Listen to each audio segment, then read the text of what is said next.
एक एक बड़ा ही दिलचस्प आंकड़ा है हम्म। जिससे आज की चर्चा शुरू करते हैं। हम्म। दुनिया के नक्शे पर भारत भूमि के हिसाब से सिर्फ 2.4% जगह लेता है, हाँ, बहुत कम। लेकिन दुनिया की लगभग 17.5% आबादी यहीं रहती है। हम्म। जब मैंने ये पहली बार पढ़ा तो मैं सोचने लगा कि इसका मतलब क्या है। हम्म। ये ऐसा है जैसे एक पार्टी में 100 लोग हों, लेकिन 17 लोग एक छोटे से कोने में खड़े हों। बिल्कुल सही। और ये एक बेहतरीन शुरुआत है क्योंकि ये आंकड़े ही भारत की कहानी की नींव रखते हैं। अच्छा। ये सिर्फ गणित नहीं है, ये भारत की सामाजिक, आर्थिक और राजनीतिक हकीकत का आधार है। हाँ, आज हम इसी विशाल देश की भौगोलिक पहचान की परतों को खोलेंगे। बिल्कुल। हमारे पास भारत की भौगोलिक स्थिति पर एक विस्तृत स्टडी गाइड है और हमारा मिशन है इसके जरूरी तथ्यों को समझना। कि मतलब भारत दुनिया में कहाँ है, इसका विस्तार कितना है। हाँ, और इसका भूगोल हमारे जीवन को कैसे प्रभावित करता है। तो हम सिर्फ नक्शे पर लकीरें और नंबर नहीं देखेंगे, बल्कि उनके पीछे छिपे मतलब को समझने की कोशिश करेंगे। एकदम। तो कहाँ से शुरू करें? चलिए सबसे बुनियादी सवाल से शुरू करते हैं। भारत कितना बड़ा है? ठीक है। हम क्षेत्रफल और जनसंख्या दोनों ही पैमानों पर इसे देखेंगे। फिर हम इसके विशाल विस्तार मतलब उत्तर से दक्षिण और पूर्व से पश्चिम की दूरियों को समझेंगे। और सीमाएं भी। हाँ, इसकी हजारों किलोमीटर लंबी तटरेखा और जमीनी सीमाओं की भी बात करेंगे। और इसके बाद हम ग्लोब की उन अदृश्य रेखाओं पर चर्चा करेंगे जो भारत का पता बताती है। और ये भी कि पूरे देश की घड़ियां एक साथ कैसे चलती हैं। ये तो वाकई दिलचस्प लग रहा है। तो चलिए इस पहेली को सुलझाना शुरू करते हैं। सबसे पहले, ये 7वां सबसे बड़ा देश होने का क्या मतलब है? इसका मतलब है कि क्षेत्रफल के हिसाब से दुनिया में 6 देश हमसे बड़े हैं। कौन कौन से? रूस, कनाडा, चीन, अमेरिका, ब्राजील और ऑस्ट्रेलिया।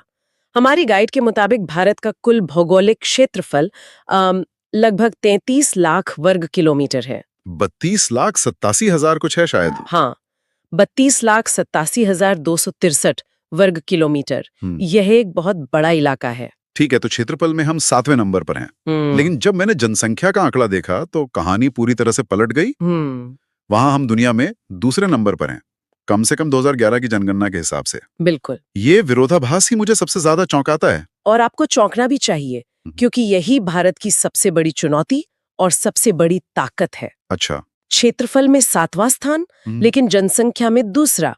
इसका सीधा सा मतलब है कि यहाँ जनसंख्या का घनत्व बहुत ज्यादा है। मतलब कम जगह में ज्यादा लोग। बहुत ज्यादा लोग। अब सोचिए, इसका असर हर चीज पर पड़ता है।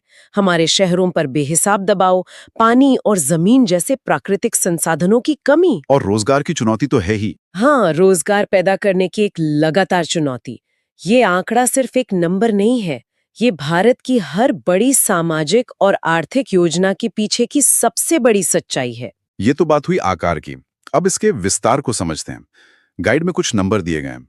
उत्तर से दक्षिण की लंबाई 3,214 किलोमीटर और पूर्व से पश्चिम की चौड़ाई 2,933 किलोमीटर। ये नंबर सुनने में तो बड़े लगते हैं, पर इन्हें असलियत में कैसे समझें? इसे ऐसे समझते हैं। उत्तर में लद्दाख से दक्षिण में कन्याकुमारी तक की दूरी है 3,214 किलोमीटर। ठीक है। अगर आप कश्मीर से एक सीधी ट्रेन पकड़ें तो बिना रुके भी आपको कन्याकुमारी पहुंचने में 40 से 50 घंटे लग सकते हैं। बाप रे, इतना समय? हाँ, ये यूरोप के कई देशों को पार करने जैसा है। वाह। और पूर्व से पश्चिम की चौड़ाई भी लगभग 3,000 किलोमीटर है। बिल्कुल, अरुणाचल प्रदेश से गुजरात तक। और इसी विशाल चौड़ाई का एक बहुत ही दिलचस्प नतीजा है। क्या? जब अरुणाचल प्रदेश में सुबह के 5 बजे सूरज उग रहा होता है, जी। तब गुजरात के कच्छ में अभी भी रात का अंधेरा होता है और लोग सो रहे होते हैं। अच्छा। वहां सूरज लगभग 2 घंटे बाद उगता है। ये तो कमाल है। एक ही देश में सूर्योदय में 2 घंटे का अंतर। जी हाँ। हम इस पर बाद में जरूर लौटेंगे जब हम समय की बात करेंगे। अभी सीमाओं की बात करते हैं। ठीक है। गाइड में भूमि सीमा 15,200 किलोमीटर बताई गई है। लेकिन तट रेखा को लेकर 2 अलग-अलग आंकड़े दिए गए हैं, जी। जो मुझे थोड़ा कंफ्यूजिंग लगा। क्या आप इसे समझा सकती हैं? हाँ, ये एक आम कंफ्यूजन है और इसे समझना जरूरी है।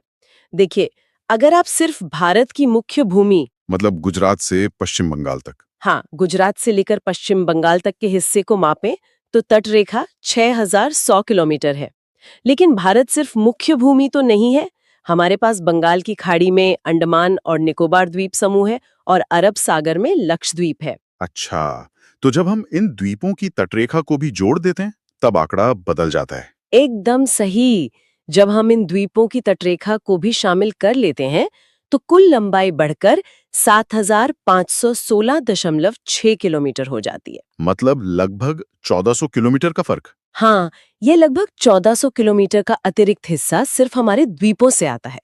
ये हमें बताता है कि द्वीप सिर्फ पर्यटन के लिए ही नहीं, बल्कि सामरिक और आर्थिक रूप से कितने महत्वपूर्ण हैं। और हमारे सोर्स मटेरियल में एक और मजेदार तथ्य है क्या? कि भारत के 9 राज्यों और 4 केंद्र शासित प्रदेशों की सीमा समुद्र से लगती है। बिल्कुल। और इन सब में गुजरात की तटरेखा सबसे लंबी है। ये मुझे थोड़ा हैरान करता है, क्योंकि नक्शे पर